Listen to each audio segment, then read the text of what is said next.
Hey, everybody. Welcome to another edition of the Mile High Game Guys board gaming podcast, coming to you from the home of the third best team in the AFC West, the Denver Broncos. That's still pretty high, though, overall, right? Third out of four? No. No, I mean, like, out of all the teams still. Oh, yeah. I mean, we're technically out of the playoffs. But anyway, I'm your host, Adrian. I'm not that knowledgeable about football. Also, Zach. And I'm Jeff.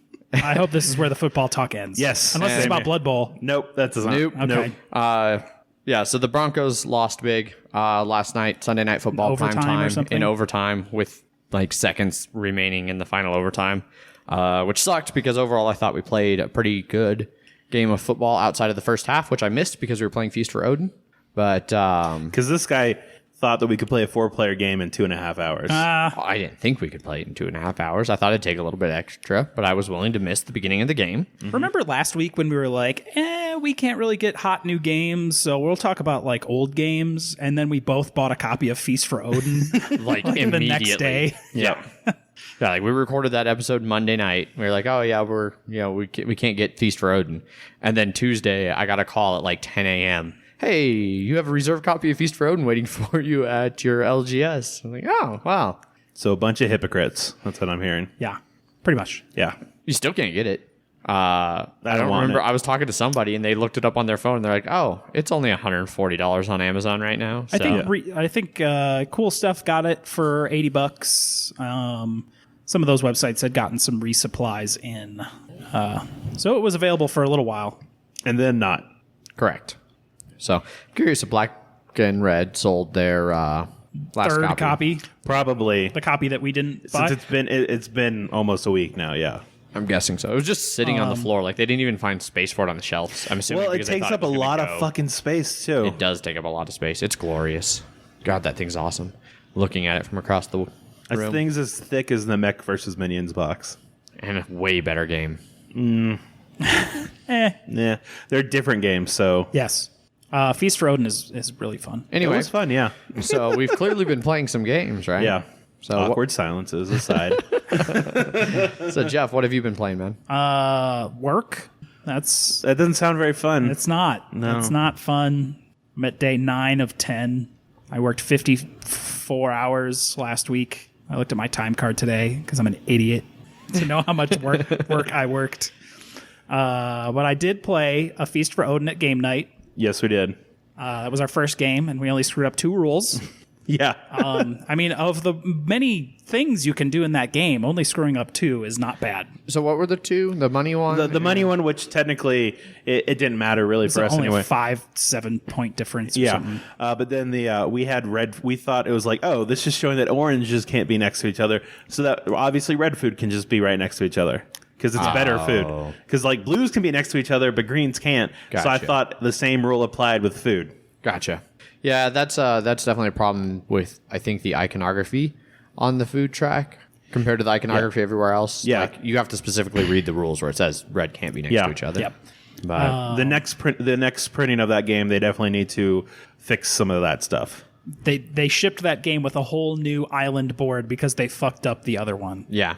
And there's a sheet of paper that came with it that talked about mistakes in the printing of most of it was in the glossary. Gotcha. And then they already have a third version of the errata that's like a nice downloaded sheet that if you printed it off would look like it fit right in that rule book. Nice. So That's a beast of a game right there. it is a huge, It only had ridiculous 3 game. rule books. Well, one of which was an actual rule book, Yeah. Yeah. and then And one of which wasn't a rule book at all. which was just fluff. Like, Yeah. if you don't know what Odin is, here's a paragraph about Odin. Yeah, but we basically had an unofficial rule is that when somebody drew an occupation card, you just handed them the appendix. Yeah. Yeah. So you're like, I don't know what this means at all. Yep. Because every single card was unique. Because there's colors and blue ones you can use every time. Anytime, at any amount of times. Orange ones are like one time only, and then red ones are like When this happens. when this happens, get this. Yes. Yellow's the one time only. Yellow. Okay. Well, Is there an orange? No. I don't think so. I feel there's like 5 colors on occupation. I don't know. It's well, then some are mixed. Like some of them have a yellow. Like when I you had play it, you like can do 3 this, different but then you colors. can always do this other thing. Yeah. I had a yellow. crazy. I had a yellow one that had red on the bottom too. So it was you immediately get this, and then whenever this happens, you get this. Right. That game is Fantastic. Yeah. So the thing that when you and me played, Jeff, the thing I was sort of worried about there being too many actions, because when you and me were playing, we didn't really stop each other at all. Right. Literally, there was only one moment where I was like, Jeff, don't fuck me on this. Don't take this one. And it was. I'm sorry, I can't choose one of the 62 different actions. Yes. Yeah. How am I ever going to possibly know which one unless it's fucking blind luck? Yeah. It was the cow and sheep one at the very end. But Which I. yeah, you weren't going to go. No. But that's just don't fuck me on this. But it was when we played with 4 players, there definitely was a lot of times where like, oh, okay, I really don't have that many options. There could be some floor slapping involved, you mean? As someone takes Adrian's one action he wants to do? Did anyone take any of actions you wanted to do? When you Yes, played? several times. Yes. Okay. And there was never anything even resembling floor slapping. It's So- almost like I don't normally do things like that. So it was only a 9 out of 10 on the scale? Yeah. Not even close. All we're gonna say is, you can live your whole life as a person. You kill one person, you're a murderer. It's basically Clearly. You slapped the floor once. You're a floor slapper. Jesus. some things cannot be taken back. Yeah. Really wish I could. I mean, maybe if you paid us enough money, we might be able to forget. I don't know about that. I'd probably just take the money and still do it. God, you guys are the worst. You're terrible human beings. I don't know why I spend time with you. I don't know why either. I'm sure we'll talk what else did- officially yes. about Feast Yes. for Odin at some point. Yeah, but I just wanted to say that my initial worries of the game in 4 players, I didn't feel it. So Yeah. Yeah. What else did that- you play, Jeff? I played Terraforming Mars. I played a 3-player Hero Realms game, and we used the class starter decks. Yes, which are super cool. Yeah, I like those a lot better than the base ones. The 3-player game goes way too fucking long Yeah, because you can only attack the person to your left, and so it's not like you can gang up on anyone. And Yeah. it's whoever kills someone first wins. yeah. Well, and the problem with that is that so if you, me, and Adrian are playing, I can only attack Adrian, but if I just completely neuter him, he can't really attack you that well. Yeah. And that means you can build up and attack me. Mm-hmm. And so it's I have to do damage to you, but I want to sort of leave your champions there so you can kill his shit. Yeah. And so it definitely takes it. It felt like it took more than twice as long for the game. Interesting. But the class starter decks are cool. Yeah. Well, also the person we played with had never played a deck builder before, Yeah. so it could. And then he won. Yeah. Once again, because I sort of neutered you too hard Yeah. for you to. do anything to him. Yeah. Gotcha. Yeah. Yeah. And then we played Terraforming Mars. We did. Which was played just standard, no corporate era. I got 3rd.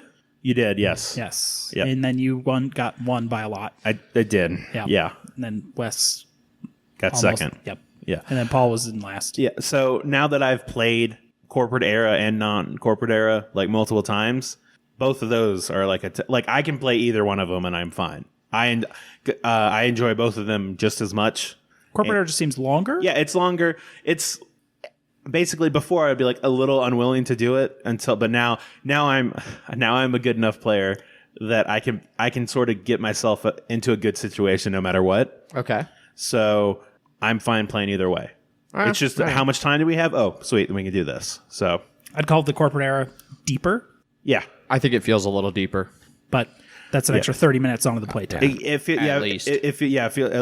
Basically, I would just say it takes 25% longer to do that because we finished in 2 hours and 15 minutes. Yeah. And when I played again on Saturday, we played with the corporate one. And it took 3 hours and change. So Okay. yeah, Yeah, and I think that especially given the way Terraforming Mars feels when you play it regarding the time passes quickly. It doesn't feel like you just spent 3 hours. Yes. It feels like you just sat down and holy crap, the game's over and that was awesome. Let's go again. yeah. So, I just hope our listeners realize we are just going to keep talking about this game forever. oh yeah. Yeah. Pretty much. Yeah. I think it's going to be are we going to play Terraforming Mars or something else? There has been legitimate times when we have been we need to play this game so we can review it. Or we could just play Terraforming Mars. More Terraforming Mars. Has not yet happened to me. I haven't played Terraforming Mars in 2 weeks, 3 Oh. weeks. So, I've played it twice in a week. yeah, I'm a little jealous because it's a great game and I want to play it more. Yeah. But But, you were doing something equally interesting while I was doing that. Yes, and this is actually true. So, I guess I'll go Definitely next. not. Yeah, definitely was not a lead in. Don't worry about that. Oh, okay. Well, so I did not get to play any games at game night this week because for the first time in quite some time, I did not go to game night. I typically miss the one before Thanksgiving every year because my grandparents live just a couple hours away and my family's big family holiday is Thanksgiving. We don't really give two shits about Christmas. So I went out there, was hoping to get to play some board games with my brother, but he had a new fantasy audiobook that he was super engrossed in and would barely stop listening to it. That's great. Hey, brother, haven't seen you. Fuck off. I'm going to go listen to something. Fuck off. I got an audio book. Kind of. Yeah. Kind of, yeah. So I ended up, like we said, Jeff and I picked up our Feast for Odin's on Tuesday. I drove out there Wednesday. And so I played Wednesday night. I stayed up till like 2:30, 3 a.m. playing a solo game of Feast for Odin. Then I played another one Thursday morning before Thanksgiving meals. And then I played one Thursday evening again. So I played 3 solo games, Feast for Odin, and then I played a few games of Canasta with my grandparents. How many of those Feast for Odin games did you play correctly? 1. I mean, if you're going to go by the strictest definitions. Okay. And which I know you had a rank for scores. Yes. Which one was that? So the one that I played correctly was by far and away the worst. By far and away. Turns out when you cheat, no matter how inadvertently it is, it helps. Yeah. So the very first game How do you think I won messed all up, those games, man? the very first game I messed up, you can't have the greens adjacent. I messed that up in one little area. I ended up having 3 greens that were adjacent in like a little triangle. And so I took the penalty for that. You know, it wasn't a huge deal. Then in the second game, I completely forgot all about that rule. And so when I got done and I was tallying things up and I looked at my board and I was like, wait a second. Way too many And it was greens just- there. It was just an entire board of green. I have a photo of it. Yeah, you sent it to us. Completely green. And I totaled all up. It ended up being negative 36 points worth of mistakes. Nice. Impressive. Yep. That's one nice thing about playing with people is that they can help can you. kinda catch you, So like Jeff did that for me. Yeah. Yeah. It was pretty early on. Yeah, I've noticed a decent amount of like heavier games too are getting those solo modes. Yeah. Like Terraforming Mars has one. Which I've heard is really good. Yeah, I have wanted to try it. I've heard that the Scythe one's actually really good, and that's one Yeah. exception to my like. I'll be willing to play, but not want to play Scythe. I actually want to try the solo version. I'll probably Gotcha. maybe It's see if brutal. I can borrow Yeah. yours sometime, Jeff. It will annihilate you. And then, so a game I had recently bought called The Pursuit of Happiness, which is basically a Euro version of the game of life. Yes. Yes. Has a solo player as well that I want to try out. Yep. The Grizzled, the expansion added one. So yeah, it's just a lot of bigger games are getting solo modes now. You know, and like I don't think I would typically do a lot of solo gaming here at my house, but like it was nice at my grandparents'. Like my brother was super into his audiobook, and then everybody else who was there went to bed at like 9. And it was like, well, I'm not ready to go to bed. I don't have a computer or anything or good TV or anything like that. So sweet, I've got a 3-hour solo play of a board game that I'm trying to learn. There you go. And I also liked playing Feast solo, especially for my first few plays, because I had no problem. Like, nobody's waiting on me to finish my turn, so I can really sit there and like pour over the options and learn it. I really was hoping that just like in the back of your mind, you would have just heard me just say, "Whose turn is it again?" Not even once. Sorry, Zach, I didn't think about you even once Damn while it. playing that game. When So I Zach, just got to do it more until I can ingrain myself in there. when Zach and I were playing, like he was like, I don't even have Adrian here to be like, whose turn is it? Yeah. Because we were both sitting there like, which of these 62 actions am I going to take? Because holy shit. And then Saturday. Yeah. Well, so Friday, I came Friday. back and I was hoping to get to play some games with. Well, Jeff, I knew was working like crazy. I was hoping to get to play with Zach, but he was busy doing something. I don't remember what you were doing, but you weren't available. Or you worked and then you went to Nick's for cider donuts. That's what it was, and yes. Top Gear. The Grand Tour. Yeah. The new season or the new episodes of that came out. So you weren't available for gaming. Yep. So I posted in our board game group for the big Wednesday meetup, like, hey, who wants to go meet up at a brewery and play some games? I got some people to come and play some games. Unfortunately, we ended up with just one too many people for all the games I brought, which were like kind of heavier, longer games because like half the people who came were like, yeah, let's play something a little bit longer than we normally get to play at game night. And then we had one too many people for that. How many people did you have? 5? 5. So we ended up playing we played Exploding Kittens, which I have no desire to ever play that game ever. That was my first and the only time I'm going to play Exploding Kittens. So you got your deep games in. So what about the filler ones? And then we played Evolution: The Beginning, which is an even more watered down version of Evolution. Yes, it is. So Which cannot accept any expansions, Yep. yeah, which sucks. Yeah. and then I was like, all right, well, I'm just going to accept defeat. And I'm go surprised home. you just didn't try and bring my copy of Dominant Species. Just, I didn't know we had 5 until I got there. Otherwise, I would have brought like other games that play 5 that are a little bit bigger. Like, I wish I had Dead of Winter. Yeah, exactly. Make them all learn 5-player Le Havre. oh God, no. Don't you want to interact with these people ever again? Yeah, no, I totally do.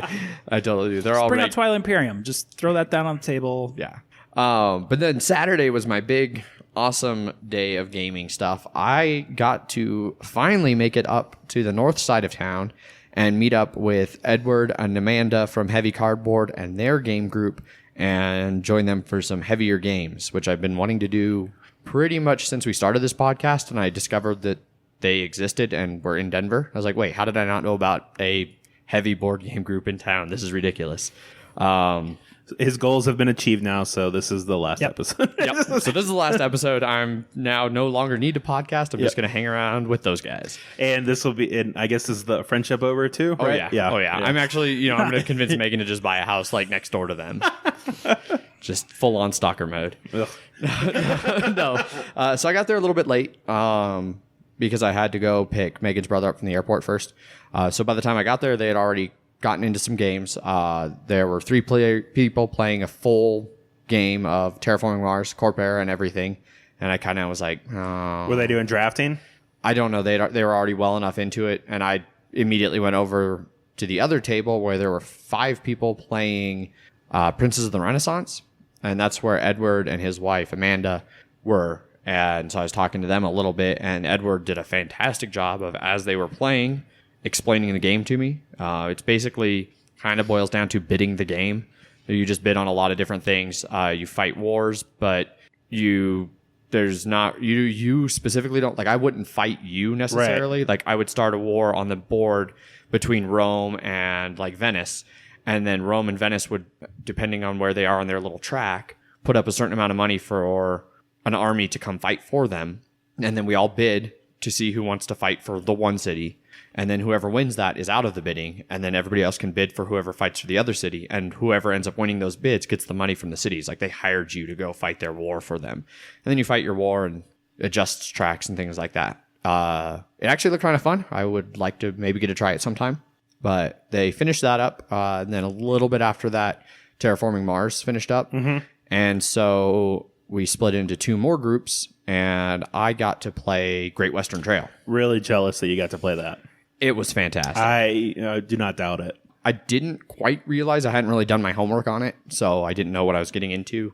I knew it was like a bigger game. I knew like the general theme and some of the stuff. I didn't realize that there was a deck building component. What did you think of that? I actually really liked it. It's enjoyable. It looks really cool.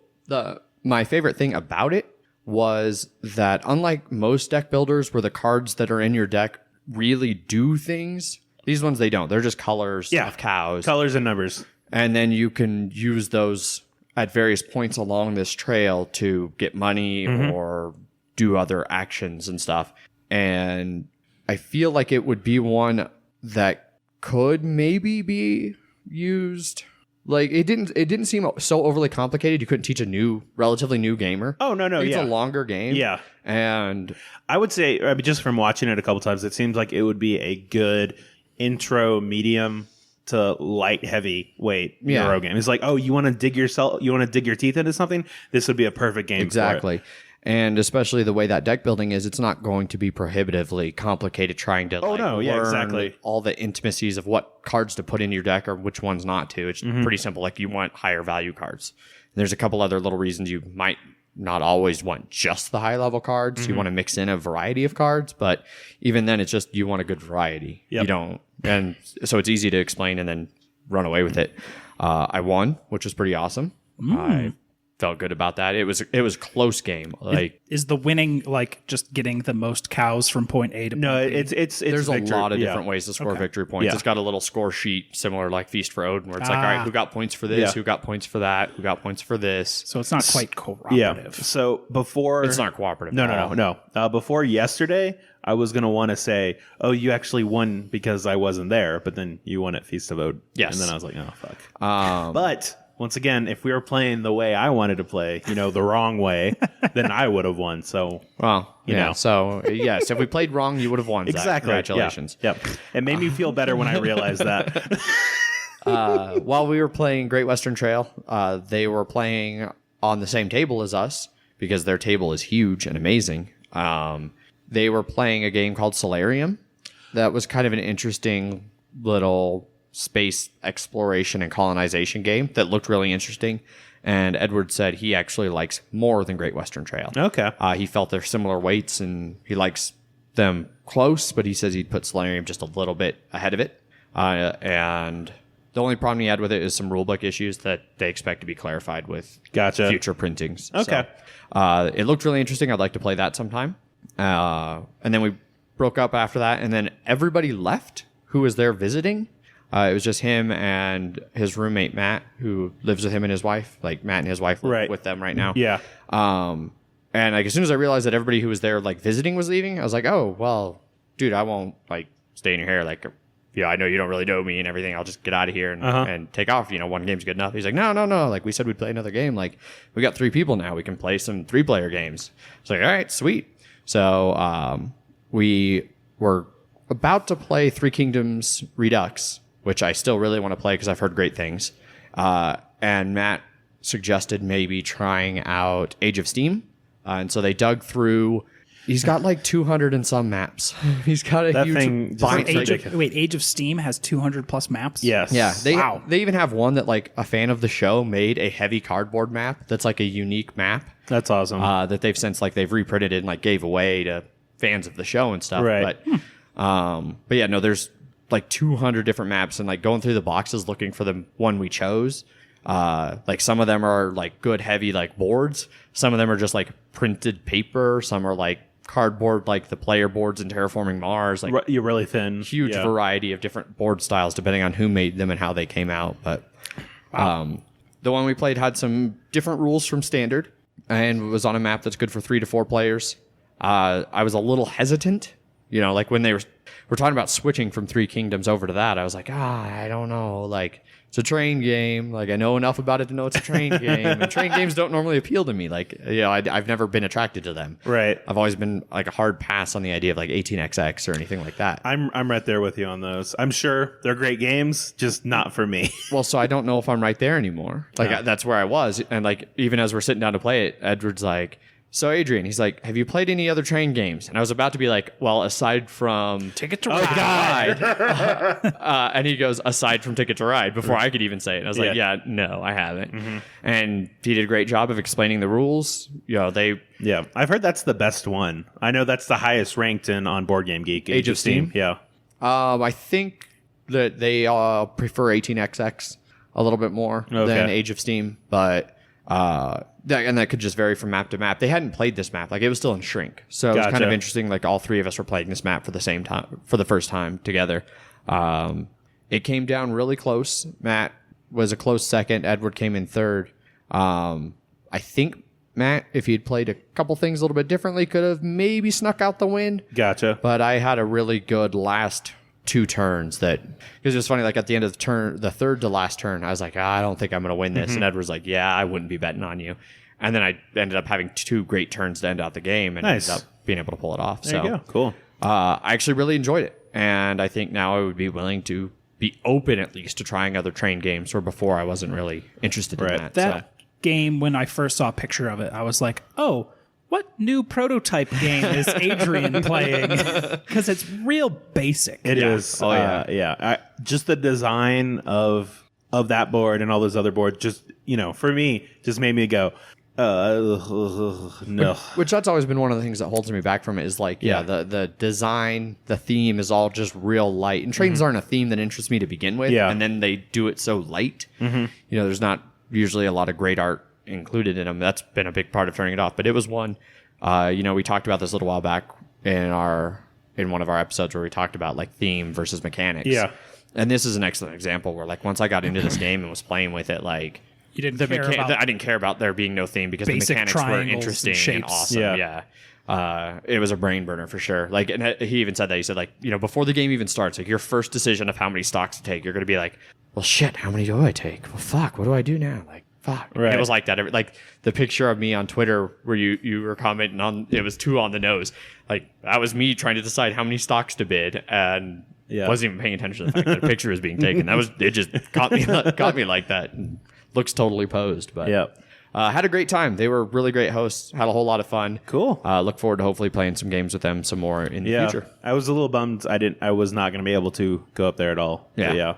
I was too busy working till midnight. Yeah. He said you guys are both absolutely, welcome up there. Sweet. Any of the 3 of us, anytime. So Sounds good. Cool. yeah. And then yesterday we played a little bit of Cry Havoc and then Feast for Odin, which I also won. So I'm 3 for 4 on the weekend. I feel I need to get a lot of Feast for Odin in before I can even think about winning. Because there's so much. Yep. Yeah. Anyway.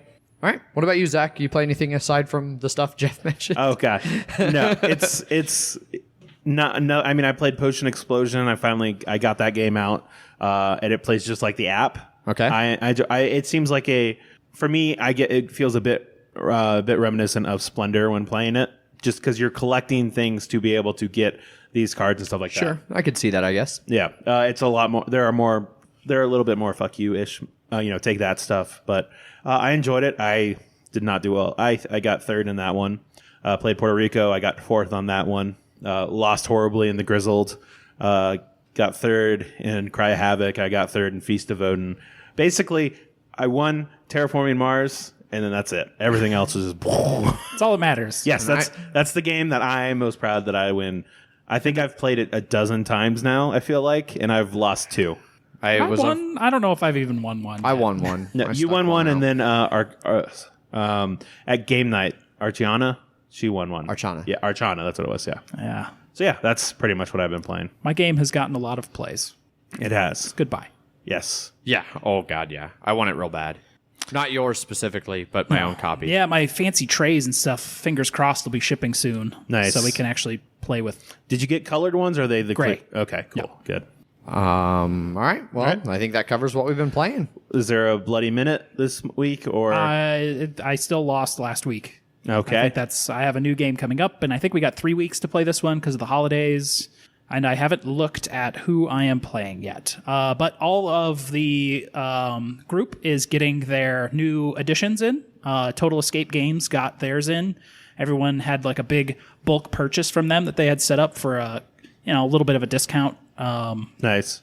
Did you end up getting that too, or did you still? I got it straight from Games Workshop. Okay. I just I don't want to have to fucking deal with it. It's in stock. I get a free special play card from GamesWorkshop.com. Okay. I wasn't wanting like the Skaven team or the Skaven dice, so I got the base set and then the League rulebook that are both currently on their way to me. Okay, cool, nice. Some new rules are out there. My Human Catcher got 10K cheaper. There you go. There are some like total fuck you rules changes. Like there was a really, I thought they weren't making any changes. there are some. A few minor ones. A skill called Pile On was moved to optional because they fucking nerfed it to the ground. So before it would just like lay your guy face up on the ground and re-roll an armor roll of someone next to you. Now it is use a team re-roll, which are extremely limited to do that. Yeah. No, that's why would you do that? Yep, exactly. It could be abused. And they're like, this is one skill that needs to sort of go off to the side. And a couple rewording things here or there. Okay. But nothing that anyone has. Yeah, because there maybe said it was minor, like Adrian said. But yeah. Okay. Cool. And when I get that, I'll probably have some more to talk about the exact changes, maybe next week. Fingers crossed. Right on. All right. Well, I think that brings us to news and Kickstarter stuff. Jeff, you want to lead off with some news? Big news of the week: Cards Against Humanity holiday hole. Yep, their annual Black Friday stuff. Last year it was just give us $5, or was it? Or and then the year before that it was here's our game, but it's $5 more expensive. So 3 years ago was we're going to make our game $5 more expensive. It's going to be $30. 2 years ago was buy literal bullshit. That's what it was. Yeah. Yep. And then last year was give us money. And then they just like used the money to like everyone posted shopping lists of everything they bought. A lot of PlayStation 4s and iPads. And then this year it was dig a hole. Yep. It was just like in the middle of nowhere, and they just started digging. Oregon, Illinois, which is it's sort of western, northern Illinois, southwest of Rockford. Gotcha. And they streamed the entire thing. Yep, live streamed the whole thing with a backhoe digging into the ground. And it was just they had this this graph of how much money meant how much time, and it's just they just until that timer ran out, they would just keep digging, right? Their dollars to seconds kind of went down because as it became more expensive to keep the crew there. Yeah. At first, it was like $5 for 8 seconds.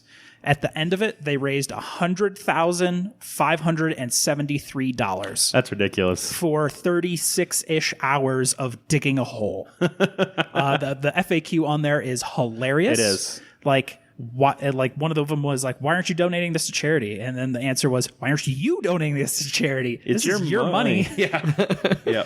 Does this have any deeper meaning? No. Why are you digging this hole? To match the hole in our hearts. Yes. Yeah. Yeah. What if you hit magma? At least we'll feel something. Yeah, it was pretty funny. They say more to come. Who knows what they're going to do with the hole now? Yeah. But yeah. Other Cards Against Humanity news. They are redesigning all of their expansions. So there used to be 6 like deck box expansions. Now they're turning 3 into the green box and 3 into the blue box, I want to say.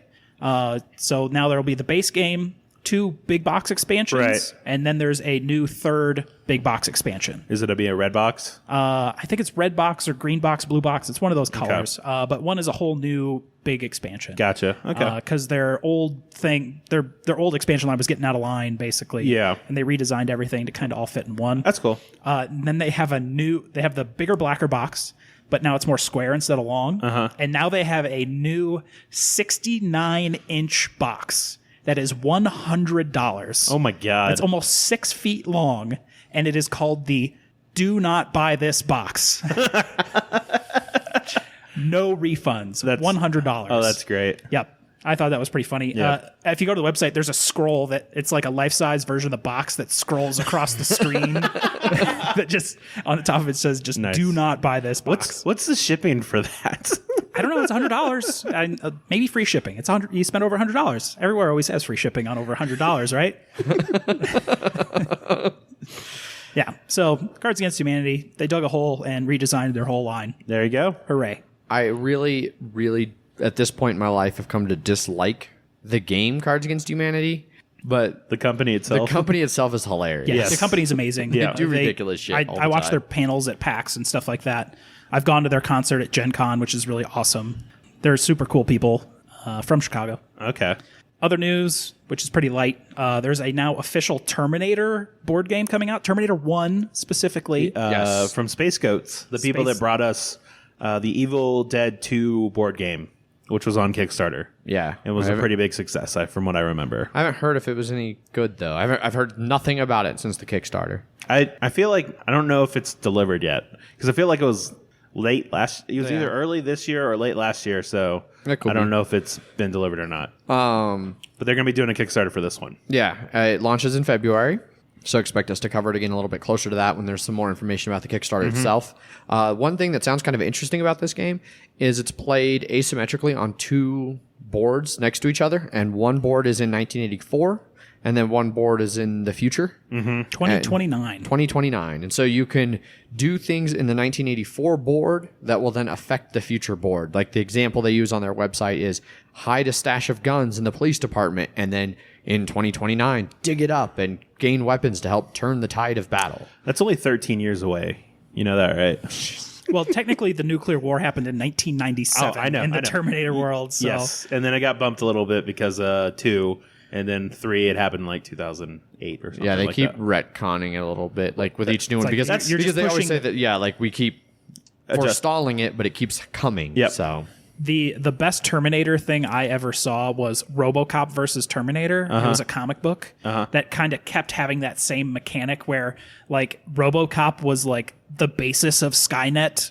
becoming sentient, so they kept sending Terminators back to kidnap RoboCop, and he kept defeating them, and they kept sending back like worse and worse Terminators to try and defeat him until finally they were able, like there was just like one last robot dog that was like, as the world was fading into peace, that went back, and then it went too far back and got eaten by a dinosaur, and that ended the Skynet. That is awesome. Yeah. Frank Miller wrote that, everyone. There you go. Frank Miller. Yep. I'm sure it was appropriately dark and odd. Yes. There was a crazy lady with a plasma cannon that tried to kill RoboCop because he was going to be Skynet or something. Okay. And then a Terminator was sent to back to protect RoboCop. Oh my god. Yeah. Wow. Yep. That's the 80s, everyone. Yep. So Yeah, that's about it for news. yeah, I'm sure there's other hasn't things. been a whole but- lot. Yeah. Kickstarters. I guess the big one, Kingdom Death Monster 1.5. Yeah, it's just a little. It's gotten a little bit of press. It's making some money. It's like 200,000 now, right? What are we, 6 days in? Yes. And $5.3 million on a $100,000 goal. Yeah. You can officially put me very, very firmly in the I do not give a crap about this game. I had you there as soon as I read about the Just game. making it official. No, yeah. I'm somewhat interested. The fact that it still has like what 40 days left, 39. 39. I don't know what my situation is going to be in fucking a month and a half ish. Maybe you'll just run into $1,600. Well, I'm not going to get that one. Maybe if I have $250 to throw at it, I might do it. I didn't win the Powerball, so I won't be getting that. Gotcha. You could get a lot of copies.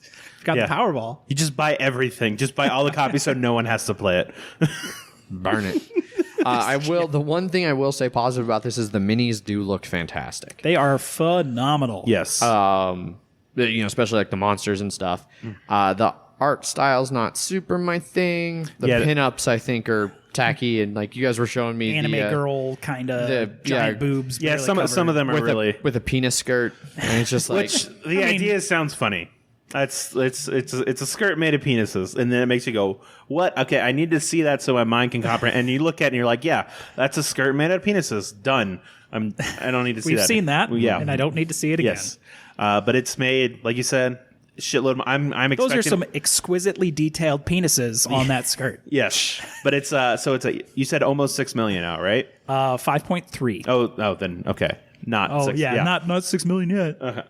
But I could easily see it hitting 8, 9, even 10 million, depending. There's a on long time left. Exactly. Are there enough of the high level rewards though? They keep adding more. Yeah, they of just- the $1,600 one because it keeps selling out.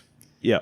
Because they currently the $1,600 one they currently have 294 left of 666, And so that's- they conveniently put it at But that's the 666. twin satanic Yeah. one, which the originally- single the- one has was- already sold. Yeah, is no longer available. Yeah. Because all 666 have sold. Yeah. Yes.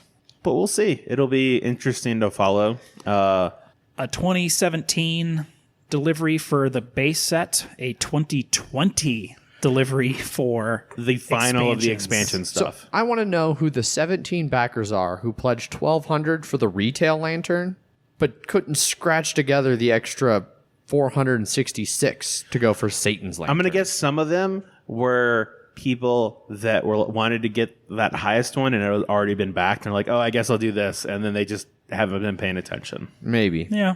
But yeah, definitely not my thing. My friend CJ has already backed it. He's got the $200 level, so he will at least have a base set. Nice. Maybe I will be able to play that at some point. Yes. I know Greg was really wanting to get it. So He maybe, should bring it whenever we go to Gen Con. Yeah. And then we can just play it there. like we do with all the games that we bring to Gen Con. Exactly. Leave them and never play them. Hey, Networks. I brought the games that I I played played Agricola. there. Yeah. Networks. Yeah, we played it there. Exactly. I didn't. And we I didn't played play, Suckville there. we set up Scythe and then put it away. Well, yeah, that one you were correct, but yeah. Greg, if he gets it, I would be interested to see his final painted ones because Greg's a pretty baller painter. Yeah. And those miniatures are well worth painting because Oh, they yeah. are phenomenally detailed. That they are. Lion, penis, and all. Yep. So, what's next? Vast. Vast. Crystal Caverns. Yes. The most asymmetrical ass asymmetrical game you will ever play. Pretty much, yeah. It's pretty ridiculous. Not only does it's 2 to 5 players. I think it's 2 at least, but it's pretty crazy because there's a knight that's just supposed to kill a dragon in there. There's a dragon who just wants to escape the cave. There is goblins that want to just kill the knight. There is this thief that just wants to steal money from people, and then there's also someone being able to play just the cave itself. And they just want everybody. They just want everyone to die. They just want to collapse the cave on everybody. So this is the second printing of it, and so the reason they're doing a Kickstarter for it now is that they did their first Kickstarter, and then it became a huge hit in Gen Con. Yes. And all their copies sold out, and they started doing a lot of pre-orders from there on their website and just from businesses and stuff. Mm-hmm. But then apparently, they had all the money in a PayPal account, and then PayPal moved it into some sort of reserve, so they couldn't to do something against chargebacks or something. So he just did not have access to any of that money. Because PayPal's the worst. Yeah, and so so basically, in order, he's been fighting with them to get that money back. Mm-hmm.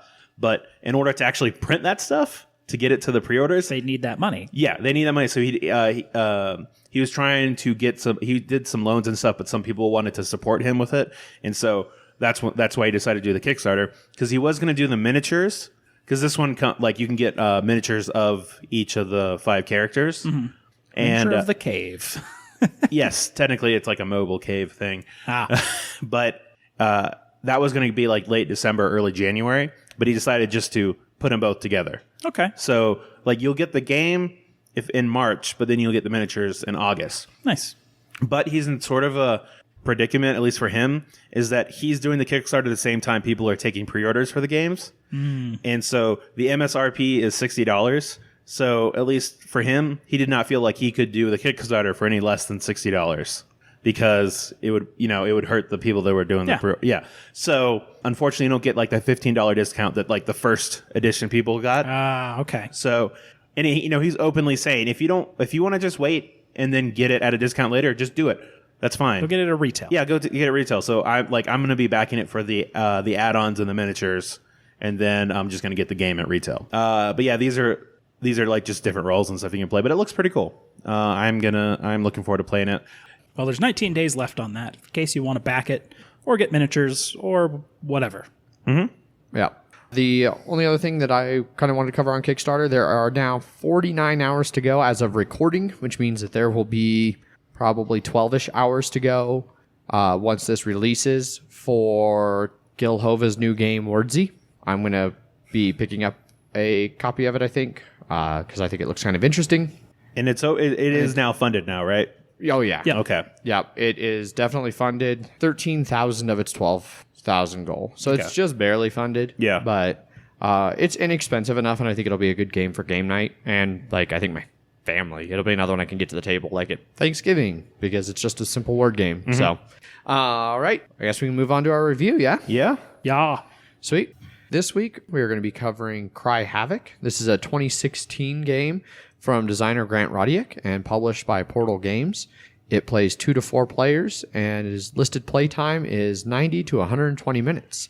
Zach, do you have a rules breakdown for us? I do. Cry Havoc is a card-driven, asymmetrical area control war game where each player commands one of 4 unique factions. Each round, players will have 3 actions to recruit new troops, move existing troops, construct and activate buildings, get new cards, or enable scoring. After everyone has taken their actions, you will resolve any battles using a unique battle system where you vie for region control, capture prisoners, or kill your opponent. If scoring is enabled, you will score points equal to the number of crystals in the regions you control. After 5 rounds, whoever has the most points wins. Simple enough. Yes. At least the rules are simple. The actual gameplay itself is... Well, the general overview is simple. Yeah. There's a lot more that goes into individual rules there, but we try to keep we just give you a gist of how the game's loosely played. Yeah. Mostly because this game is kitchen sink the game. Pretty much, yeah. Yeah. It's got deck building, it's got area control, it's got asymmetrical powers, it has player order. It's got a lot of stuff. So there was a lot of buzz on this game, especially at Gen Con. Oh, yeah. It sold out really quickly. It sold out before the general public was able to access the exhibitor hall. It was that, Seafall, and then just a couple others that just sold out immediately. Harry Potter. Yeah, Harry exactly. Potter. Yes. So there's definitely interest in this game. Yeah, it was super hyped. Yes. And then it finally came out, and we got a chance to see it. And my initial, the first time I played it was, oh, this is interesting. I want to play more characters. Because each time I played a different, I've played 3 of the different races now. And each time you have to be like, okay, well, I can't really play like I played the other ones. So I have to sort of figure out what this one does. Yeah. I remember back when Jeff first shared this on, I think, our Gen Con preview episode. I remember thinking, like, he listed, like, all the different things. And it was like, wow. Like, I don't know how you're going to squeeze a good game out of all that. Like, it sounds like there's just so much crammed in there. I don't know how you're going to get even a passable game out of it, but we'll see. And then it was, like we said, super hot at Gen Con. I saw a couple of people playing it, but didn't really have time to look over strangers' shoulders to see how it played or what it looked like. So All those bastards with exhibitor badges. Yep. So my initial thoughts were I wasn't really sure how it was going to play out. Yeah. And then after playing it, those mechanics all surprisingly work really well together, I think. Mm-hmm. You know, nothing seems really out of place. It all makes sense in the context of the game. Yeah, I can't think of anything just off the top of my head that like, oh, you could probably take that out. Right. Like when we were playing Feast of Odin, I was like, the occupational cards, if these just weren't a part of the game at all, that would be fine. Or, you know, like I wouldn't feel like something was missing. Whereas I don't know. I can't think of taking anything out of this game without, because like you said, it's just very delicately balanced with all, like 20 different things are all stacked on top of each other. You take one and It doesn't feel bloated. Yeah, it doesn't feel bloated though. Yeah. No. What about you, Jeff? What are your initial thoughts on this? You've only gotten the one play. The only complaint I had about it is the strategy around the battles is a little tough to get. Yes. Like where to put your guys versus what the outcomes are going to be, especially when you're playing 3 players, because the Trog AI army can like spread into harder.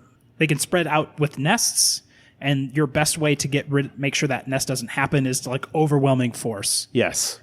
Because if you don't take area control, they spread a nest. If they take prisoners, you just lose guys. If they kill all your guys and you don't have area control anymore, they spread to a nest or fortify. Right. Yeah. So the battle is kind of confusing at first. Yeah. So you always play with the Trogs. It's just if you're with 4 players, somebody else is controlling them. Plays as the Trogs. Yes. If you're playing with 3 or 2, then one of your opponents is controlling the Trogs during the battle. Yeah. But then there's just still an element on the board. Yeah, there's rules to explain how they do what they do. Yes. Outside of the definite battles, but so those are kind of our initial thoughts on it, I guess. Components. I think it's really like the board looks really nice. All the tokens in the buildings, and like I think it's a pretty great. I think it has some pretty great components into it. I like the miniatures. I like that they all look unique. Like I said, I like the board. I like all the different icons and stuff that it has, where it's like you can see that building, but you can easily know what that building does and stuff like that from the buildings themselves, because they have all the the text on them and all that stuff. Yeah. Every punch out board in that game is like unique. Yes. Like there's no like reprinting and it's like, oh, here's this extra little token just because we had that space. Like every sheet is unique in that punch out board. Yeah. I think the components are okay. I didn't think they were particularly great. Okay. I do, like you said, I think it's cool that the minis are unique for the unique races, but I didn't think they were particularly great minis. They've got a decent amount of detail. I mean, they're better than Mansions of Madness 2nd Edition minis. Yeah. But there's a lot of other great minis out there. So I think these are okay. I wasn't blown away by them. I don't remember being like, oh wow, like. No, definitely not there. But like for me, a solid 7. Yeah, it's not like There's definitely a lot of them. Yeah, there's definitely a lot of them. There's a lot of them. One of the few complaints I have from a graphic design art standpoint is some of the terrain symbols at a glance look shockingly similar. Hard to read. The colors, specifically on the terrain. Like the desert terrain is like a big jagged desert rock that looks a lot like the big splashy water that looks like at a glance. If you actually take a second and look at them, they're clear, especially because they're different colors. But just at a glance, especially when the board's full of things, you got to kind of move pieces around. Like, wait, what's that terrain? I would rather like if the entire terrain had something that was more than just that little symbol. I can understand that then. All right. Yeah, they they could have done a better job or make the colors less muted. Yeah, Because it's like a light blue and then muted. a light green and then a light Brown. brown and stuff. If it was like a dark lush green, a dark blue, like actual rocky stuff and sand, and then actual mountain. Yeah, so I can see that. I'd be curious if, and I'm sure if I look around on Board Game Geek, and I could probably find the answer. I'm curious if it's colorblind friendly, because it seems to me like those colors some of them are pretty similar and they're very muted. You just have to pay more attention to the shape. Yeah, it does have different shapes at least. Yeah. So, but otherwise, that's my only major complaint with the components or the artwork. Otherwise, I think everything else is pretty good. gotcha. About what I would expect from a game of that cost and size and everything. So I can see that. Yeah. certainly wasn't disappointed like I was like Mansions of Madness 2nd Edition. I was disappointed in those minis. I wasn't disappointed in anything in this box. Right. Rules and rule book. I think the rule book's pretty garbage. It's especially when you're playing with the Trogs. Yeah, there's a lot of... We ran into several situations that weren't covered in the rules at all. We kind of had to just guess how things worked. Like one of the Trogs abilities when you're playing as the Trogs in a 4-player game is you can take one of your people off the board to activate your little Trog tiles, which can pop guys up on the board. But then you can do that in an area where there's like the bonus token, but it doesn't say anywhere in the rule book if you do or don't get it for sure. We interpreted it like the only part of where it mentions those special tiles, the bonus tiles, is when it talks about movement actions. Yes. So we interpreted unless you do a movement action, it doesn't matter if you have guys there or not, you don't get it. Right. Which I think's a little wonky. I think that, it could have been easily solved by they should have had, I think, a section on playing as the Trogs. I mean, they did. They did have one, but it was not great. Yeah, it could have been. They could add more information. Yeah. Which, unfortunately, you did not get a chance to play 4-player. So you've only played with the Trogs when somebody else was controlling them. Yes. But with 4 players, you still use those tokens. Yeah. Okay. You still have them on the board. It just means... so the Trogs are a lot more mobile. They have tunnels so they can move around the board really easily. Yeah. And as you can, they have more figures, so they can have a big overwhelming force. But their buildings aren't that strong, their cards aren't that great. It's just so if you don't know how to play them, you can try and play them like sort of machine-y or as human-y, and it can sort of fuck you over, which is sort of what happened to Adrian. Well, and then the first turn, pretty much right out the gate, you moved on to a Trog space, which triggered the tile, and it puts my Trogs there. That is a thing I don't have as far as the rules go, I don't think I have a choice. No, you don't. You trigger, so I had to put my Trogs there, and then because he moved there, he gets to activate the bonus tile, which is then place extra figures. So he moves 3 guys in, it triggers 2 Trogs, and then he gets to put 2 bonus guys. All of a sudden, he's got a 5-2 advantage, and I can't do anything about it. Yeah, And that happened twice on the first round. It happened with him and with Dave. One thing when playing as the Trogs, prepare to fight everybody. Yeah. I only fought Adrian. And Except for the last turn where Paul just threw a guy to make sure I couldn't come fight him. And Paul and Porkchop only fought once in the last round. Otherwise, I was the only person anybody fought, which sucked, especially because I got screwed on that opening. Yeah. Well, I mean, that's from what I was reading. To fight against the Trogs, you need to keep them engaged, so you can't build up a force. Because if you can send 10 guys around, you can just start murdering region by region. So yeah, I guess that makes sense. I also the Trogs arbitrarily. Well, not arbitrarily. I'm sure it's for some kind of a larger balance reason. But they only get half of their victory points from the gems, the crystals, which I felt was underpowered. I had way more space than Porkchop, but he was scoring 10, 15 points more than me because he had a bunch of crystals and he got to score all of them, and I got nada. Yeah. I mean, I get it because in theory, every time I can activate my own Trog tile and it adds more crystals and Trog's right there, so I can see and maybe that's a different part of the strategy. Maybe you just keep adding Trog tiles, get a center area that's surrounded by your guys, surround one territory, and then move a guy off to place that tile, and then reveal that tile, and then move them off, and just keep doing that to build up this huge stockpile of crystals. Yeah. And then just have a big shield wall to keep people from getting to you. I don't know. It seems It's This definitely seems like a game where it's there. We saw when we were playing on Board Game Geek. There's these strategy guides that people came up with. Trogs are definitely one you'd want to sort of read that to get a gist of how to really take advantage of their strengths. Which kind of leads into my other problem with this game. I don't feel like any of them. Granted, I've only played 2 of them. I've only played the Trogs and the Pilgrims. But even from like watching other people play the other races, none of the races' strategies feel particularly intuitive. Like it's not like, oh, I get what I need to do with this guy. Like you kind of got to play, and you're like, oh, well, this is what I should have done. I don't know. 4 turns ago. Machines. You look at all these machines that kill people, and you're like, I should probably kill people, and that's why every single time we've played, the machines have won because they're like, oh, we're just. And they've won every game. Now I looked online. And it said for 4 players, it seems like humans are the highest winner, and the machines people feel are a little underpowered for that. So we just hadn't figured out how to play against them or how to, But it's definitely like just at least for us and our little group of 7 people that have played, the machines were the easiest to understand. I definitely saw with humans that people weren't realizing how spread, like you need to be aggressive with your expansion, and then with the Pilgrims you really need to be aggressive with your engine building on getting those crystals in your pool. Yeah, and so I noticed so you played Pilgrims in our 4-player game. I played it in our 3-player game.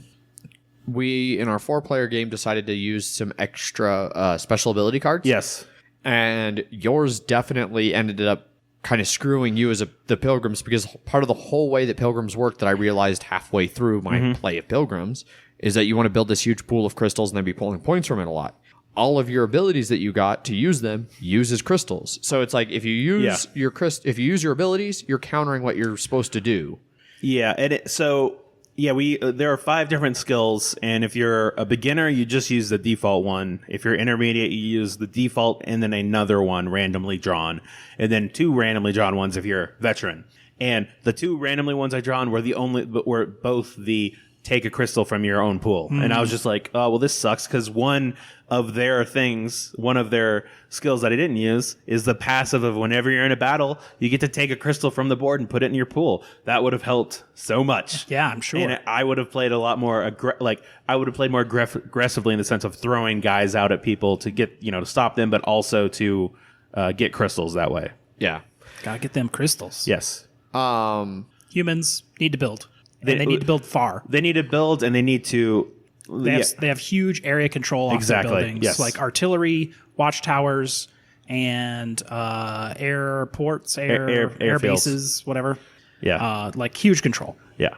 And then, like we said, the machines are they have a lot of the stuff that can kill. Orbital cannons and bullshit. A machine guy, in theory, if he wants to, he can spend 3 turns and just kill 3 things in a battle near him. Yeah, that's essentially what Porkchop did to me in one of the last battles. Yeah, that's what Paul did to me. I was the humans and he was the machines, and he just killed 8 of my guys. And I was, and then on his last turn, he just moved a bunch of guys in, and I'm like, this is all mine now. Yeah, yeah. It's like going bankrupt in Monopoly. Yeah, it feels to me over the course of my 2 plays like the only balance is the imbalance. It's like StarCraft.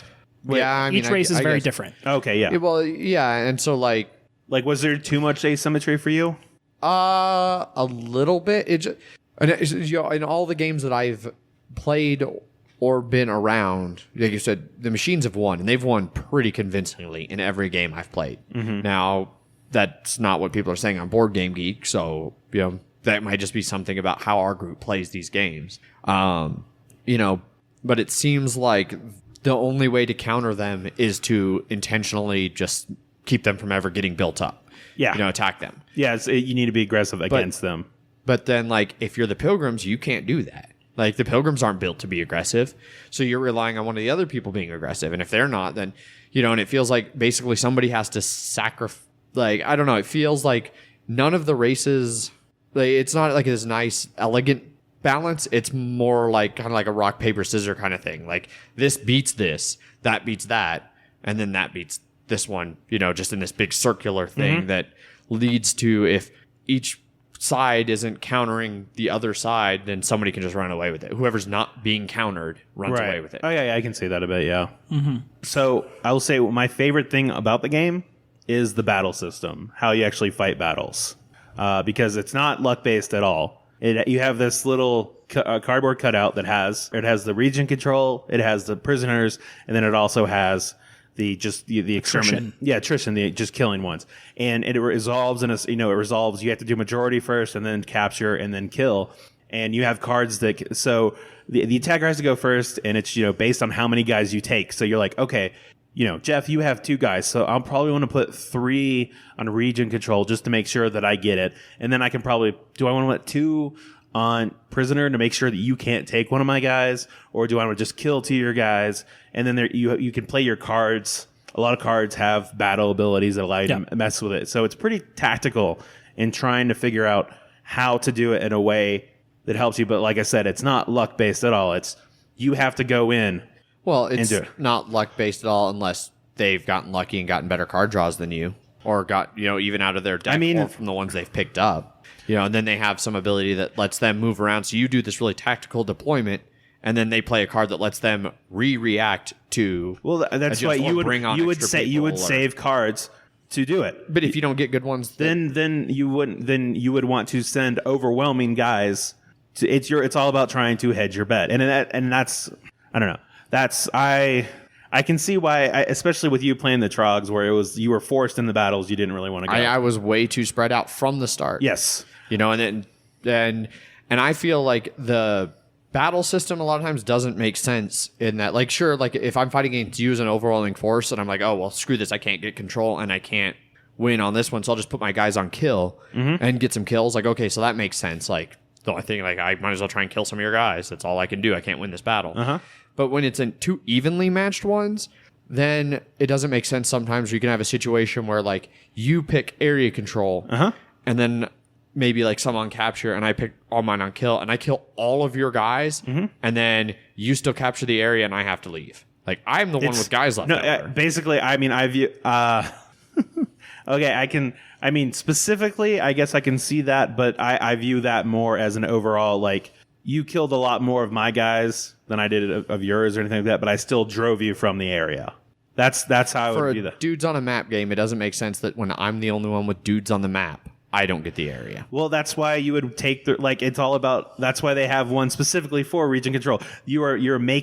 Choosing that means I'm opening these guys up for you to kill me to get some points, but it allows me to retain control.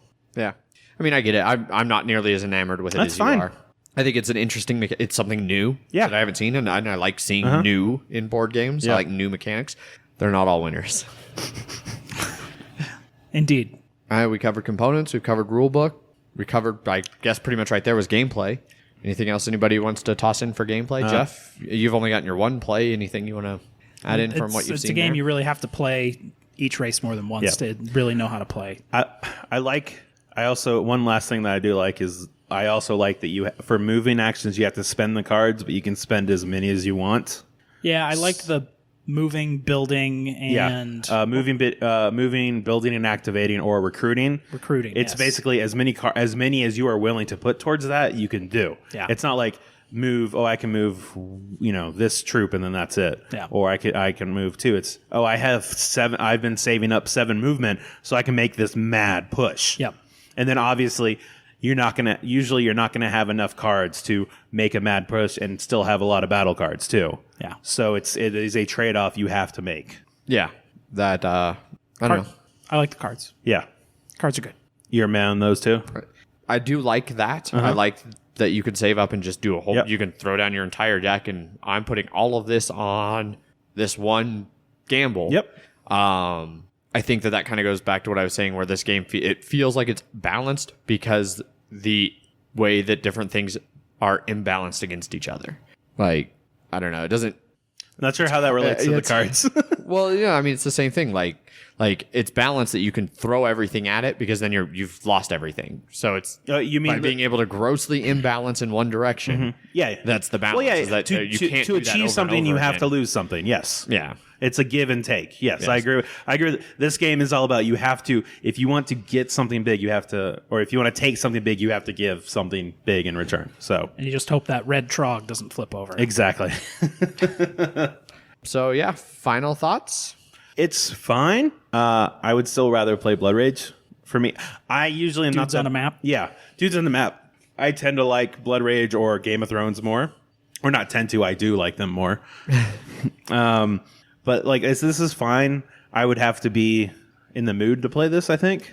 But it's like Adrian said. It's it has a lot of things and they work relatively well together. Like they're they sort of fit in well. It's just other games I like that do it more. So. Yeah. I mean, as somebody who has increasingly soured on Blood Rage as I've played it, I still would prefer Blood Rage.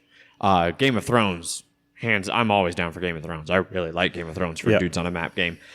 This one, like you nailed it there, Jeff. I think that this game to really understand it, you're gonna have to play it a lot. You're gonna have to play each race multiple times, and You don't want to put that effort in. yeah, no, it didn't strike me well enough on those two plays. They were both pretty negative for me. Even like the first one, like I didn't get blown out. Like I didn't lose dramatically. No. Like I realized like halfway through the game how I should have been playing and started playing that way and did relatively well. But just the overall impression of the game itself, it's not one I'm not willing to sit there and play that game 4 or 5 times for one same race. I feel to like, try and understand the intricacies of that race. Like it's not for me. For me, I feel like I actually liked it a bit more as 3-player versus 4.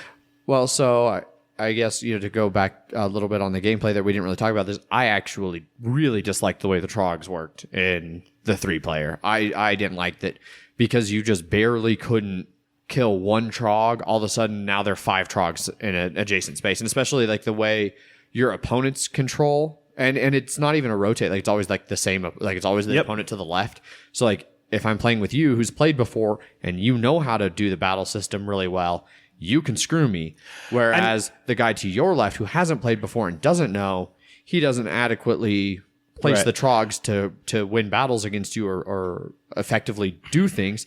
So you get to hurt me. You don't get hurt as bad by him. I know you're doing the more generic you. Because I was about to say, because I know when I was playing it, I was definitely trying to, if I saw someone making like a completely suboptimal thing for that battle, when I was like, all right, if you do this, you could do that. Like, even if it's my opponent, I could be like, okay, no, I do mean 100% the generic you. Yeah.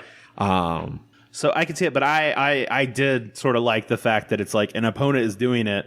And I like that it's an opponent doing it, but I wish there was some way for it to be balanced around the. So the map's roughly divided into 3 sections. Yes. Maybe if you're fighting in this half that's closer to me, I control the trogs. If it's the other side, they control the trogs. Right. So that way, like if you're coming for me, it's my responsibility to use the trogs to kind of deflect you. Right. If you're going towards him, it's his responsibility to deflect it. Gotcha. And then if me and him are going in between, and if you're in between, whichever guy you're close enough to, I don't know. Seems a lot more complicated. That's fine. I mean, it doesn't matter. Like I said, like I'm good on this game. Gotcha. I don't need to play it anymore. Jeff, how about you? The one play you had. I like how you can enable scoring. Each race has their own like scoring thing. That means like if they enabled scoring, they get their own special points, and then everyone else also scores as well as yourself. So sometimes getting that scoring card out first can get you quite a few points. And I think that's how it even was remotely close the one time we played, because I did 2 scorings and got a bunch of extra points. Yeah. So one thing I did forget to mention too is that, at the beginning of each round you have an action. Like you have this thing that's based on the score track. That's like that it shows the different rounds, but different events. Yeah, different events. But if you surpass one of them on this round, it shortens the game by a round, because that was supposed to be flipped over next round, but it instead goes to the next one. Mm-hmm. And so when we were playing, like we just had a 4-round game because someone went past the score, and so like I think I would have done better as the Pilgrims had I had another round, and so that. I don't know how I feel. I like that that's a thing, but it also sucks because it feels like if you already feel like you don't have that many actions, and just taking an entire round away, you're like, oh fuck, that sucks. It's like so. this game's already only 5 rounds. Yeah. And now it's 4. Well, yeah, and especially the way it's like when somebody scores a bunch of points, that happens. It's like, oh, that guy scored enough points that now we have less time to catch up. You know, Yeah. so that kind of sucks. That means just everyone needs to murder that one person. Yeah. Well, we tried to murder robots and The They robots still won. murdered you. Well, they still won. well, He made a bunch of really bad moves, and I went whole hog on trying to beat him in the end, and Yeah. he still won. He did, yes. Yeah. So yeah, like I said, it's fine. I would be okay if I didn't play it again, but I might be in a mood in which I would. Yeah. So I think you will have a very hard time convincing me to play this game again. that's fine. We'll just play Terraforming Mars. Yes. Yeah. Yep. Terraforming Mars, Feast for Odin, Innis. Innis. I still need to play that. Dudes on a map. That is a more favorable dudes on a map game Right as on. well. So Maybe we'll talk about that one in the future. maybe. Oh, I'm sure we will. Yeah. All right, so that concludes our review. Jeff hasn't played a whole lot. I'm sure we'll hear more from him once he's got a chance to play it since it's his game. Yeah. By the Yeah. way, Jeff, thank you so much for buying all these games that I get to play and then decide I don't want to play anymore. Saving me some money. Scythe, Cry Havoc, Nope. Terraforming Mars. Yeah, he doesn't want to. No, you are on the right track. Swing and a miss. Can't always bat 1,000. No. So this leads very nicely into our discussion of the day. We decided that here, as 2016 comes to a close and things were really hyped up and really excited, and we've gotten to play most of these really hyped up and really excited games like Scythe and Terraforming Mars and Cry Havoc, that we would talk a little bit about the hype machine and hype in the board game industry right now and how that kind of feeds off of itself and ultimately like how we feel about it, and I don't know, just kind of discuss it. So I feel like this year in particular, I don't know if it's if it's 2016 in particular, or if it has to do with, we started this podcast, so I'm paying more attention to the industry and things. It feels like there were so many games this year that were just like madly talked about and people got really excited for. So I have a quick question. When, like you said, there are a lot of games that are really hyped. What happens when you hear about a game that's really hyped? For me, it depends heavily. If I don't know anything about the game, if I just hear all of a sudden people are talking about a game, Right. it piques my interest. Okay. Like, well, why is everybody talking about this game? So I start to look into it a little bit more. Okay. So then, say, Feast for Odin's a good example of this. I started hearing about this a little bit before Essen. Like, wait, Feast for Odin? Like, oh wait, this is an Uwe game? Like, I didn't know Uwe's going to do a new game. And I look into it and people are saying like it's his magnum opus. It's his big, huge Uwe game. And I'm like, oh, hell yeah. Yes, absolutely. Got super excited for it. I was pretty sure before I even touched that game, before I even saw how big the box actually was, that I was going to love that game. And so far, that's held true. Okay. It's probably one of my top 2 or 3 of his games, at least, if not games of the year and potentially all time after I get some more plays. I already really like Feast. Right. Okay. So in that case, I got interested. I looked into it. I saw it was a designer I liked and a style of game that I know I liked, and boom, it shot through the roof. So you saw that it was a UA game and that it was Euro and like crazy all this stuff, and then you're just like, okay, I'm in. Yep. I want to play it now. Exactly. It hit all the check boxes. Did you do anything else after that? No. Okay. Well, I mean, I as soon as Jeff, messaged us that he was putting in his pre-orders, I was like, oh, wait, did you leave yet? No? Put mine in too. I turned around and went back in. I appreciate that, by the way. Jeff, what do you do when you hear about a game that's super hyped? Well, real quick, Jeff, yes. before that, so that was an example of when it's a game, like I heard that I like the designer and I go all in. On the flip side, a game like, I'm trying to think of which one of these other hyped games from this year would be a good example of it. Let's go with, I'm drawing a blank now. God, I was going with this and you just cut. Oh my not God. Cry Havoc, not Scythe. What was your one, the programming one? Mechs vs. Minions. There you go. There it is. Mechs vs. Minions. Let's go with that one. Uh-huh. So that was a good example of that one. It was a new designer, publisher. Like Riot Games came out of nowhere. They've never been in the board game industry. Yep. They put a lot of money into this. Obviously, went through the roof with production quality.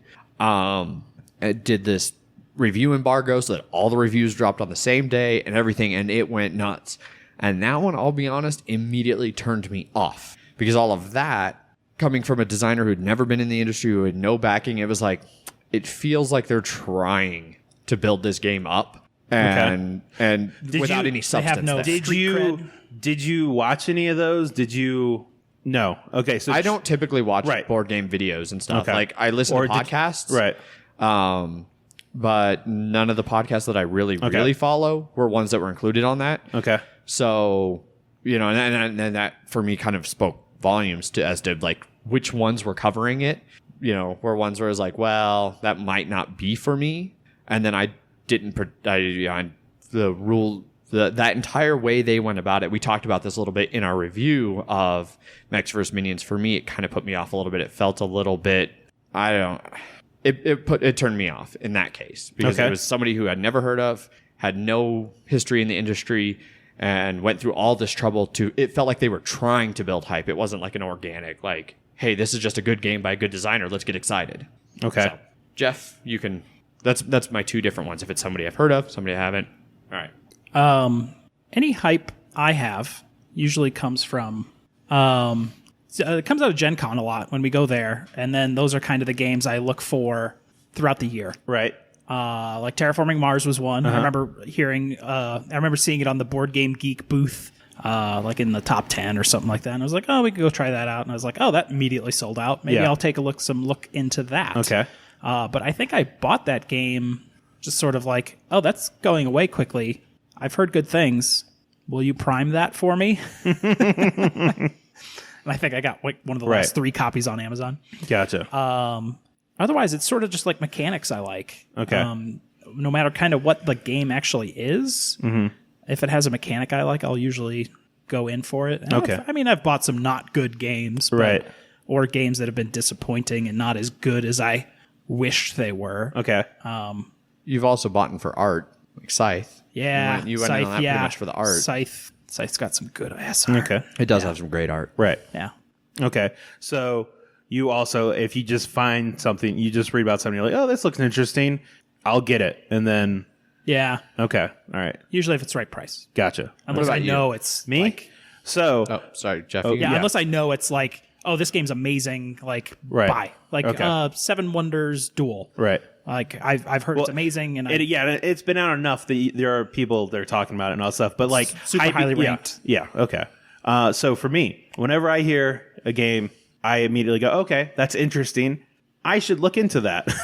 And so then I will probably watch at least one, if not 2 videos, or literally just complete walkthroughs. One day I spent 5 hours just on my phone watching run-throughs of games, of newer games that that I heard good things about. And I was like, how does this game play?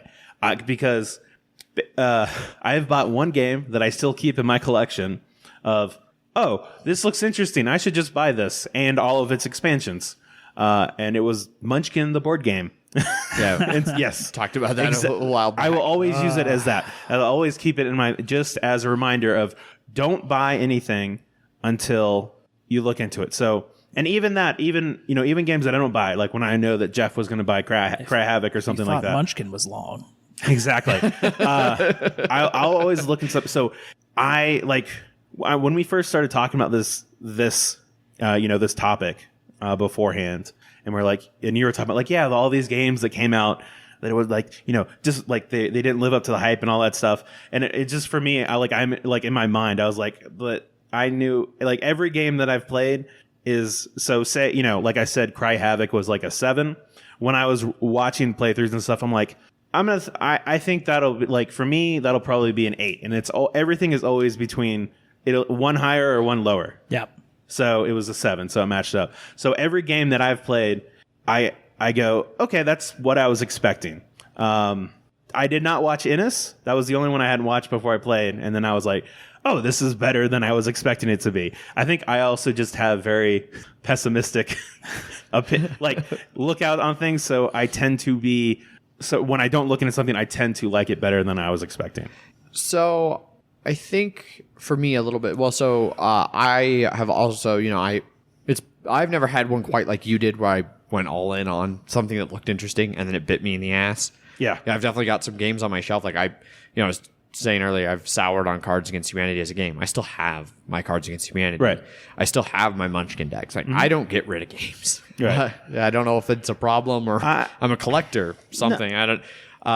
Like I got rid of some of my Munchkin ones, but that's because I had 7 decks Yeah. or 7 games. I still have one. The one that I like the best, but that's it. Which one is that one again? The Good, the Bad, and the Munchkin. Okay. But so I've never gotten bit quite like you did in that Yeah. one. It seems like, but I don't typically Never again. I don't typically just blind buy a game. The closest that I come to it would be like maybe Kickstarters. But Kickstarters are where I do the most research. Like I look through the whole Kickstarter, I watch the videos, and even then, most of the Kickstarters I've backed are either companies or games or game types that I'm familiar with. Like I've backed most of the Zombicide stuff up to this point because I played the first Zombicide, I liked it, and those were known that were something I was interested in. Right. Or like Lords of the Eastern Reach. Like I played Pillars of Eternity, the PC game. I backed Lords of the Eastern Reach. I played it at Gen Con. I liked it, so I got excited about it. I don't want to say it hasn't lived up to my excitement for it. I just can't get it to the table.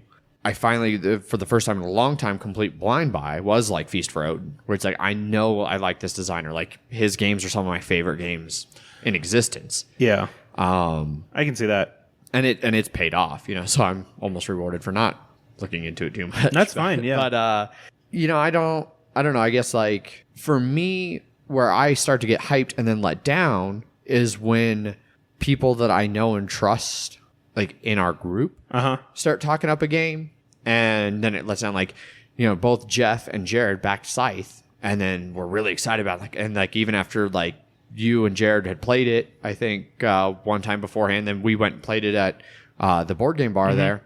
And Jared was like super excited about this game. Like, oh, this is such a great game. And it was like, all right, well, sweet. And, I've heard great things about the components and everything, because those are the things that I listen to reviews and stuff for.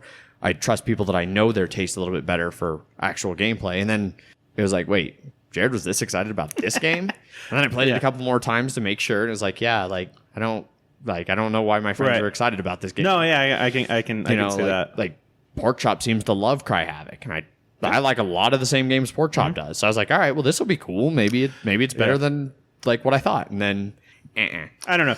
For me, it's just always everybody. Like, no matter what anyone tells me, it's obviously like it's an opinion. So just because they like it doesn't mean I'm going to like it. So once again, I get into that super researchy mode of just let me look into that and see if I would like that. yeah. So that's why I like Rado. He does run throughs. His entire thing is, don't listen to my final thoughts. Don't care.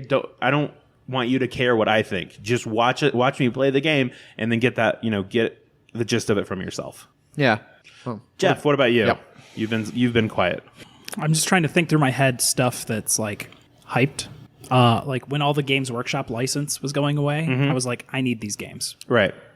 Because they have themes or settings I like 40K stuff. How I ordered all of that Warhammer Conquest stuff because I love Warhammer 40,000. How'd that go for you? Well, we're currently waiting to see if Fantasy Flight will return my email about my order completely disappearing for those $3 expansions that I ordered 14 days ago at this point. Right. And now most of them are sold out, which is kind of a bummer because I was excited to play that game. But blind buy stuff. Well, I mean, so, you kind of... Stuff that I was really excited about and just was like, I need this. Well, both right there on the desk, Terraforming Mars. And Have you been hurt by any hype? Like, have you hyped yourself up about a game recently, and then you're just like, oh, that was not that good? I've thankfully been able to avoid any purchases of that. It's been close a lot of times. But I mean, Ennis was one that I was like, oh, I've just heard good things about this. Gotcha. And I didn't really watch anything on it. And I was like, it's a good price. And I need $100 for that shipping. So So you just kind of keep getting lucky. yeah. You slide on. Like Welcome Back to the Dungeon. Right. It's like, I didn't know anything about it, but I like That's that game's like less than $20. $10. Like, I mean, that's different. Yeah. So I don't know if it's entirely just this year, for hype. It might be just because we're doing the podcast and we're paying more attention to the industry. It feels like 2016 has just been full of games. Like every time I turn around, a new game is like the hotness, like this hyped up big thing. And so far, I don't think I'm even at 50% of them living up to it. I don't know. For me, like I said, I never try and think of things as the new hotness or anything like that. I don't know. I mean, but you don't Well, I know hype doesn't affect you at all. You don't get interested in the game because everybody's talking about it. I'm not going to. Something means hype just means any new game. That just means I'm going to look into it. I'm not going to. Okay. I'm never going to blind buy a game. Yeah, and I don't do that either. Yeah. Even if it's by someone that I knew all their games for and I liked. Hell, it bit me in the ass not blind buying because I shared the Amazon link for the last few copies of Terraforming Mars that Jeff bought his from. Right. I wish I had blind bought Terraforming Mars because then I'd have a copy now and I'd be sitting fat and happy. But I didn't because I wasn't sure. Gotcha. You know, and Right. it was like, well, I guess if Jeff's going to get it, I'll try before I buy it. Now I can't fucking buy it. Right. I think it's mainly just for me is that I hate buying something and then not liking it. Yeah, absolutely. Yeah. It's one of the worst feelings ever. You feel like you wasted your money. Yeah, so I do everything I can to not do that. Yeah. I think some of this goes to, last week we read Chris's email about like how he likes that we cover games that are typically available now. Right. And he talked about like how it used to be podcasts reviewed like the games that are widely available now. And then it started being like, oh, they're covering games like a little bit before they release. And Right. then like now, people are getting games way before they come out. Yeah. And it feels like that hype machine in the industry is just building and building and building. And companies are taking more and more advantage of it to just sell a bunch of initial copies off people who don't necessarily take the time to research the game first. So I just wanted to go back really quickly to something you sort of harped on a little bit. Before we started this podcast, how many board game podcasts did you listen to? Well, before we actually sat down and first recorded, a few. Okay. Before we decided to start considering doing this. Yes. No? Okay. So I think it's literally just that you... Now that I listened, Now that you're I'm listening, paying more attention. Yeah, for me, it didn't feel any different from last year because I've been like, for the past 3 years or so, once I started getting to the board game hobby, I'm like, oh, what stuff is outside of here? And so I started listening. Like I think I have 4 or 5 different ones I listen to. Although a lot of the ones I'm listening to right now, like I'm not even current on them. Like I'm behind on a lot of podcasts lately. Right. So like where I see a lot of hype now, and this is still kind of goes hand in hand with the podcast thing, I guess. I've been making an effort to pay more attention and spend more time on both board Twitter. game subreddit, Twitter, which is I get a lot of live stuff from even podcasts I'm not current to, and then also Board Game Geek and the board game subreddit. I pay more attention to those. I mean, I've been subscribed to the board game subreddit for 4 years. Mm-hmm. So I guess I just pay more attention to it now, so I see it more. Yeah. Well, think of all the times that like I got all these Kickstarter games, and you guys were like, "Oh, this sounds cool. Why didn't I know about it?" And then it's just like, "Oh, I'm trying to link you guys to this stuff," and I started doing it more and more. But yeah, I think because you notice it more, you're going to see that hype a lot more. I just buy a lot of highly rated games that I never play. There you go. Like through the ages, there's a new edition out, and I still haven't played the one I own. Yeah. I always just pay attention to the really highly rated stuff. I guess I really do wait for reviews unless it's a small selection of stuff. And then I sort of go from there. Okay. Hell, Megan bought me Puerto Rico our first Christmas that we were like dating. She bought me Puerto Rico for Christmas because it was a really highly rated board game and she thought I'd like it. I've played it once. Well, I played my copy once. Right. I have also never played Puerto Rico and Feel have owned bad it because I've heard it's great. Like I've liked it both times I've played it. It's a fun game. Yeah. For me, I feel I Never can get sort it of to the feel. table. Well, I can sort of feel that it's 8 to however. Yeah, it's dated. Yeah, it's dated a bit, but it's still a fun game. But yeah. No. My brother got me Eclipse, which I love. Also can never get it to the table. Well, and I think there's a difference between hype and then just highly rated. So, Yeah. Well, those games aren't hyped anymore. Like people Wait. talk about them just because they're good games. Yeah, Like, exactly. they've So- withstood the test of time. Yeah. Scythe, still number 7 overall. Yeah. It's pretty crazy.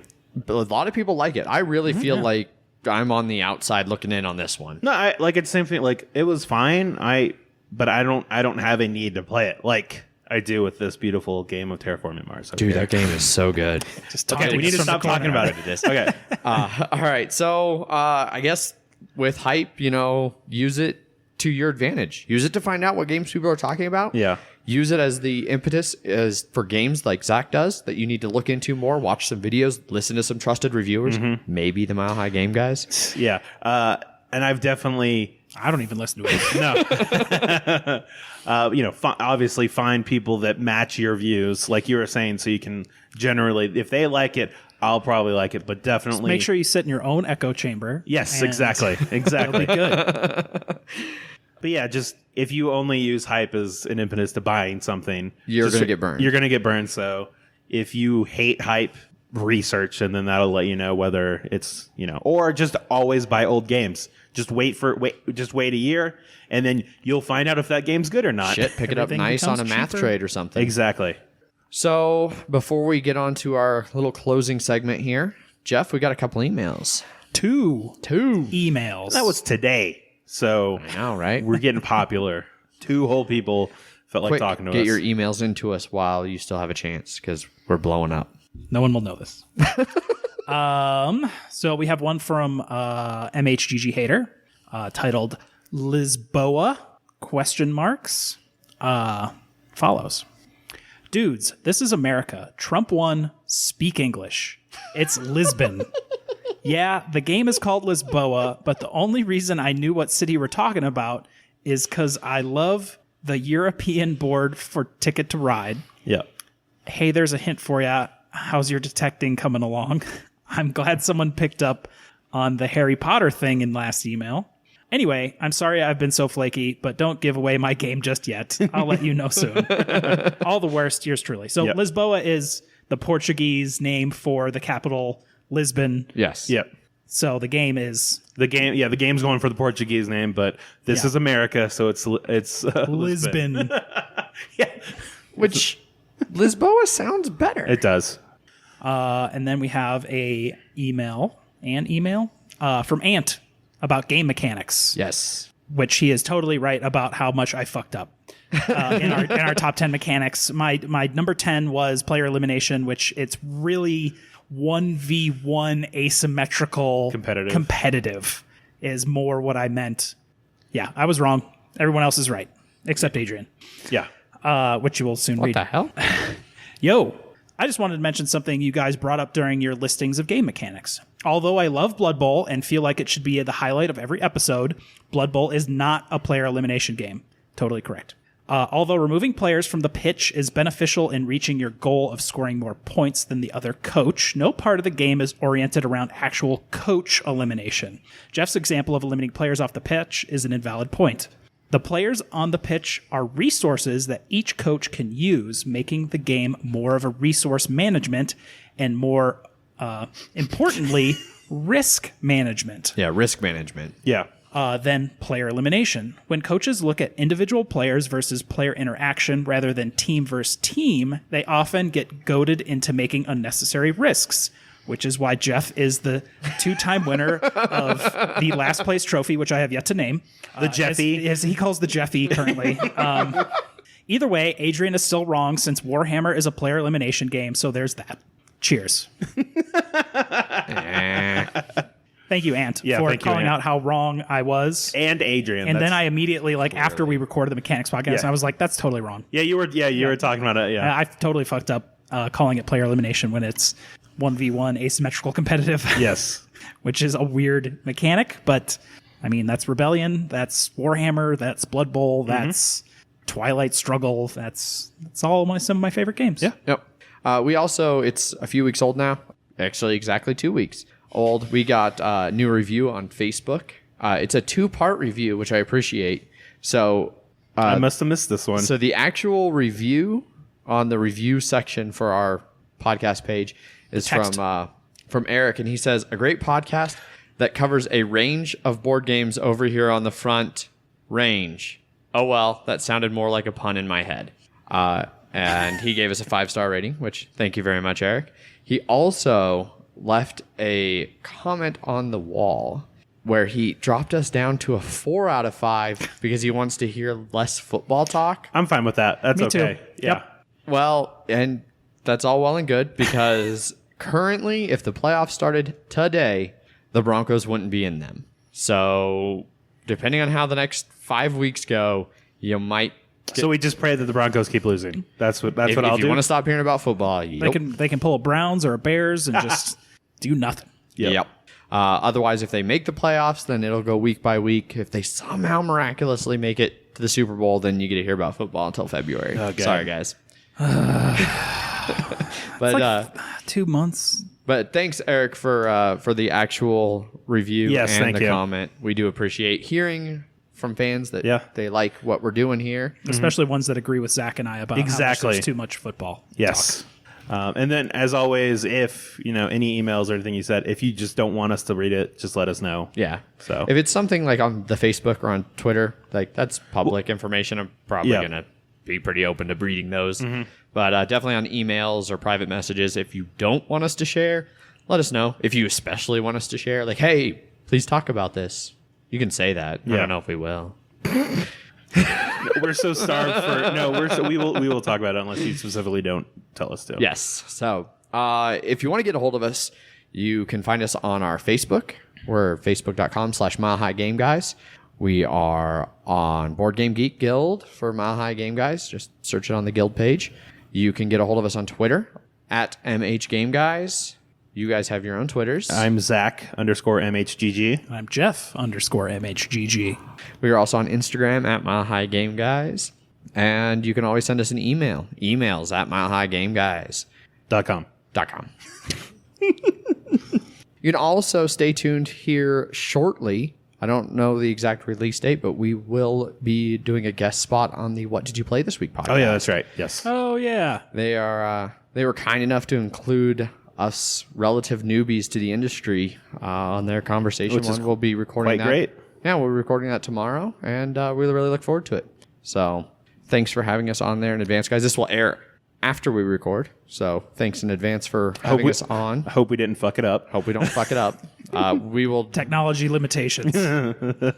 being that the What Did You Play This Week podcast is a solidly family-friendly podcast, we will have to tone down the I heard them say damn. I heard them say damn once, but yes, we will definitely have to tone it. conversation things. I think they get a little bit looser, but we'll still have to tone it down. That's fine. Fuck. Son of a Get it all out now. Yeah. God damn. No. So we look forward to that, and we'll keep you guys abreast of when that episode airs. So that Is you that can, the word? What? Abreast? Yeah? I don't know. I What just else like is it? liked his face. As soon as you said a breast, he just had this face of Is that the right word? anyway. We will Anyway. keep you informed as to the release of that episode, Whether where we breasts will are be involved or not. conversing with those guys over there. We're going to be talking to Patrick Hillier and Brandon, whose last name I'm drawing a blank on. But we look forward to it. So otherwise, stay tuned next week for another exciting episode of the Mile High Game Guys Board Gaming Podcast. Till then, I've been your host, Adrian. I'm still Zach. And I'm Jeffy. Bye. Bye. Bye.